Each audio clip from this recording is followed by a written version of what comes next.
we go now, baby. Sunday Night Football. The Lions in Kansas City do take on the Chiefs and potentially a really good game, maybe one of the better games of the season. Joe and Jingles coming at you with our 4 total best bets for the big game. Before we get into those, make sure you hit that like button and that subscribe button right down there. Now then, let us get right into the action. I'm going to go right back to the well on a bet I've been pounding the past couple of weeks. It is the Detroit Lions team total over. The number a little bit lower this week. It's at 25.5, and I absolutely love it. So check out the Lions. They've scored 31 or more points in 10 of their last 11 games going back to last season. Since week 2, they're averaging an insane 40.25 points per game. Now, the Kansas City defense, they're good, but not necessarily great. They're not really standing out anywhere, especially versus the run.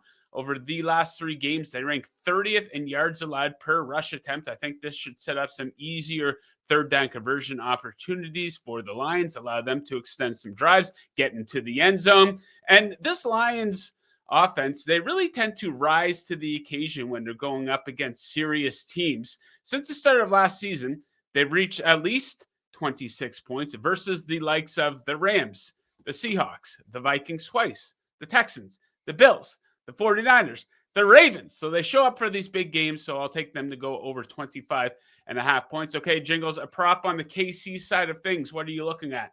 I was tooting his horn last week and didn't find the end zone. He did have a red zone carry, but Brashard Smith, he's got a total of 13.5 receiving yards, but that's not a number we're going to play. We're going to push that up to 20. We're going all over on the plus 165.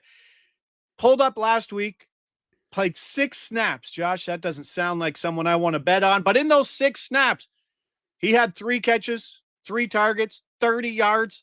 Like I said, the red zone stuff was there, and he's getting targeted on 31% of his routes run. They are scheming to get him the ball. Review last week's tape when we were talking him up. Andy Reid was talking him up. Patrick Mahomes was talking him up. He could see more usage. 6 snaps last week and still crushed this number. Like, let's be honest, that's his lowest usage, and that's a very viable output in terms of what he can do with this number. That's why I'm okay on the over. Another big thing, Xavier Worthy, still dealing with that ankle injury. He was DMP on Thursday. We saw that report that his ankle swelled up after traveling last week. He briefly exited last week's game before coming in, so it looks like an injury that's certainly something to monitor. I think if he's out, I think the team that has the second highest pass rate over expected will continue to get their backs involved, and has to be more than 6 snaps this week. But even on that low outage we saw last week, this can still be done here. Plus money on the 20 plus. Okay, my favorite player prop for this game, I'm going to take that guy. You might have heard of him, Patrick Mahomes, to throw for 36.5 to go over that number in terms of his pass attempts. So not much of a running game here for Kansas City so far this season. This has resulted in Mahomes going over this number in 4 or 5 games here so far this season. And here we are in a game that sets up extremely well for a lot of passing, a game with the highest total of the week against an opponent who scores a lot of points, who the Kansas City Chiefs could be playing from behind against. Now, he is coming off a season-high 41 attempts and a season-high 318 passing yards in the game last week versus the Jaguars when they were either tied or leading for the majority of the game. And not much of a rush attack here for Kansas City. Like I said, entering this game, 5 games into the season, Mahomes leads this team in rushing yards. So I think the high volume passing is going to continue against a team that just continues to stack these 30-point games. Opponents are passing at 65% versus the Lions over the last 3 games, which is the 3rd highest mark in the NFL. So we'll take Mahomes to be throwing a lot of footballs here on Sunday night. Okay, the other quarterback, Jared Goff. What do you like for him? It's a tough one to explain, but let's just go Goff under 0.5 interceptions, minus 108. And the thing to explain is basically just the price.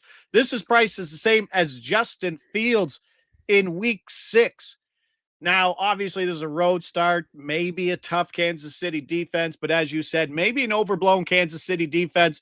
Goff over his career, 5 touchdowns, 0 interceptions over 4 games versus Kansas City. And one thing that's probably not as priced in this spot, Detroit is the slowest team in football. Yes, that doesn't make a lot of sense, but it's true. 32 seconds per play. Also the slowest in neutral context at 31.7 seconds per play. Not going to be a high volume Detroit pass attack in this game. I just think that this is a good spot for a minus 108 that I'd take down to minus 120. The Blitz projecting it as one of the best under interceptions on the board this week. Lions, baby. Kind of odd that they're the underdog in this game. Both Baltimore and Philadelphia were Not small touching it. favorites in Kansas City, right? But yeah, here we are. Good looking game on Sunday Night Football, and there you are with our best bets for that game. Enjoy the game. Best of luck with those bets, and we're going to see you right back here on the Covers YouTube channel for the Monday Night Football doubleheader.